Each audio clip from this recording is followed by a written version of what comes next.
Hey, and welcome back for the second part of our exploration of the Silver Age of Batman. In our last part, we discussed the effect of the space race on the Batman comics, the introduction of several new characters, and the introduction of the Earth 1 Batman, who would be the star of the upcoming adventures. But if you missed all that and are confused, just click on the link in the description box below to watch the first part. So, quickly following this debut of the Earth 1 Batman was the death of the dynamic duo's trusted butler, Alfred Pennyworth. In Detective Comics 328, Alfred was killed when he honorably drove himself into the path of an oncoming boulder to save Batman and Robin. Yet, when they return to Wayne Manor, Dick's Aunt Harriet Cooper arrives and insists on staying with them to take care of her nephew and his guardian during their time of mourning. Unable to find Alfred's remains, Bruce creates the Alfred Foundation in his memory. But it turns out that he was not truly dead. Surprise, surprise. Physicist Brandon Crawford, upon finding Alfred on the brink of death, attempts to revive him with an experimental radiation treatment. Because, that always works out great. However, it instead mutates Alfred into a superpowered being, calling himself the Outsider. This new villain repeatedly attacked Batman and Robin over the course of several months, in retaliation of sorts for Bruce's apparent abandonment upon believing Alfred to be dead. But in true comic book fashion, Batman eventually deduces the Outsider's true identity and is able to restore Alfred to normal. Alfred returned to his duties at Wayne Manor, however, he appeared to have no memory of his time as the Outsider.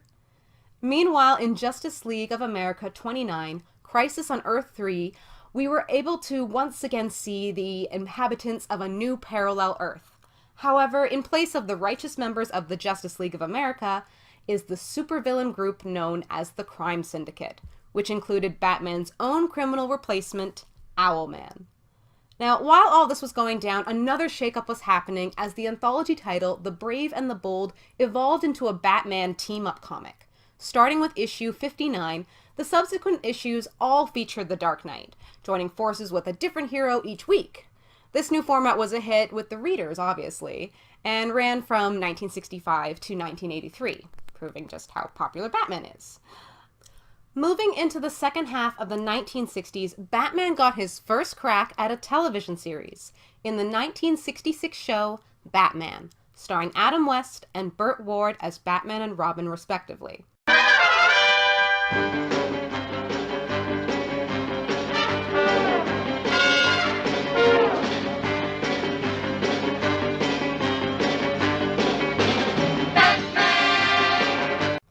Broadcast on ABC twice weekly, the show was extraordinarily popular. The twice-a-week format allowed for each week to have a completed 2-episode story arc, often punctuated by a cliffhanger at the end of the first episode.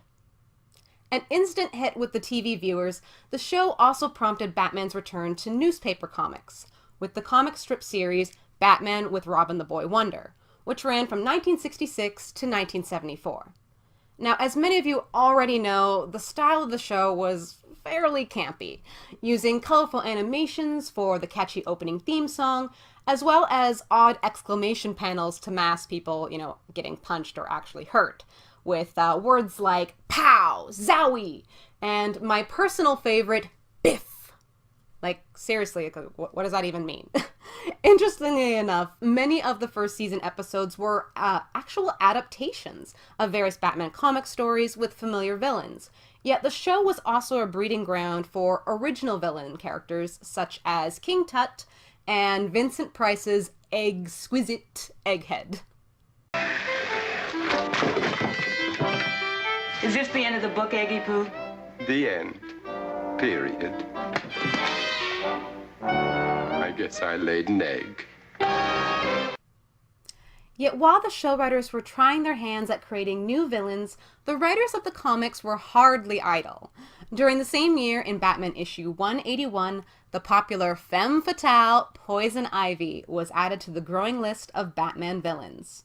Introduced as botanist Dr. Pamela Isley, Poison Ivy used her toxin-laced lipstick to ensnare Batman to help her carry out her criminal schemes. But luckily, Batman had Robin as backup, who helped snap the Dark Knight out of her spell. So, speaking of spells, soon after, in Detective Comics 358, Delbert Billings, a pop art painter who used optical illusions and hypnosis-based weaponry, took on the dynamic duo going by the name Spellbinder, and would be the first of several villains to use this title. As the Batman TV show entered its second season, the influence of the dynamic duo's campy adventures were not only reflected in the pages of DC Comics, but also gave birth to Jiro Kuwata's manga adaptation of The Dark Knight, simply entitled Batman, or Battleman. The Japanese adaptation was written in the shonen style, that is, aimed at young male audiences, while the art style was reminiscent of the popular anime Speed Racer. Gee, that's great, Pops! For the most part, the manga steered away from the familiar villains and stories that we knew, with the only recognizable villains being Jiro's own version of Clayface, the outsider portrayed by Alfred, and the character Professor Gorilla, who might have been a nod to the villain Gorilla Grodd. Other adventures in the manga pitted Batman and Robin against newly created villains, such as the Human Ball, Go-Go the Magician, Planet King, and Lord Deathman. But I should also note that with the popularity of such monster films as Godzilla/Gojira, Mothra vs. Godzilla, and Godira the Three-Headed Monster, the Batman manga would not be complete without our heroes coming across their own creature to vanquish, as was seen in the story, The Monster of Gore Bay. The success of the show boosted comic sales, and the comic writers were steered to include the campy nature of the show into their stories. Another huge change included the creation of Earth 1's Batgirl, Barbara Gordon, who was the daughter of Police Commissioner Jim Gordon. So she first appears in the pages of Detective Comics 359 as a librarian who also just happened to have a brown belt in judo. So originally Barbara only donned a Batgirl costume for a policeman's masquerade ball.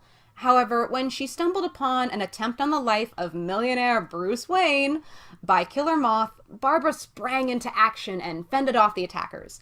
And she awakened a desire to fight crime alongside the dynamic duo, and has since become the most recognized and favorite character to have held the title of Batgirl.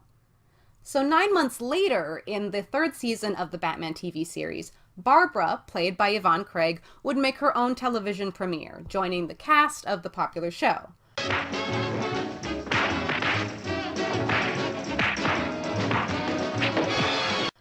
Unfortunately, it wouldn't be a long affair. With the quickly dropping ratings, the show's twice-a-week format was cut back to just once a week, and the stories were shortened to be told within that one episode.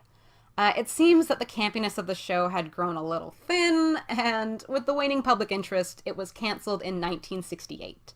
In turn, the comics also started to shed the campy storylines as the writers tried to return to a more serious version of The Dark Knight. But while the cancellation of the TV show might have been seen as a bit of a disappointment, the merger that took place a year later between DC Comics and Warner Brothers, Seven Arts that is, would open up a world of opportunity for future films and TV based on DC characters, though it would be quite some time before Batman got his first feature film debut.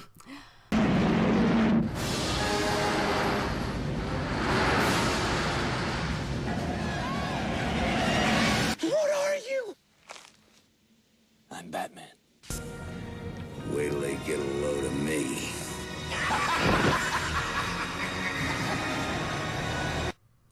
Meanwhile, in Batman issue 208, we are introduced to Philip Wayne, Bruce's uncle, who raised Bruce after the death of his parents.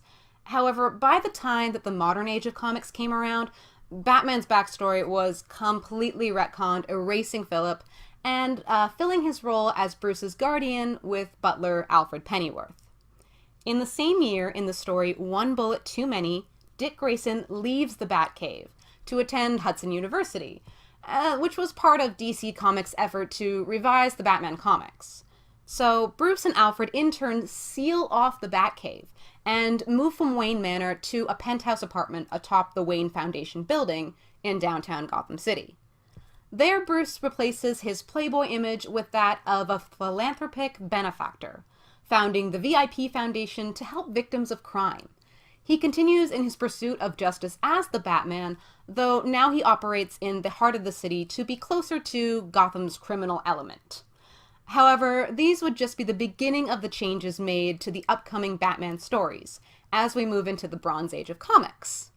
So that brings us to the end of the Silver Age of Batman. I hope you enjoyed, and if so, be sure to like and subscribe to New World Slackers for this show, our Game of Thrones lore show, A Cup of Ice and Fire, Harvey and Jill's Not So Perfect reviews, and so much more to come. Once again, thanks for watching, and we hope to see you later. Bye!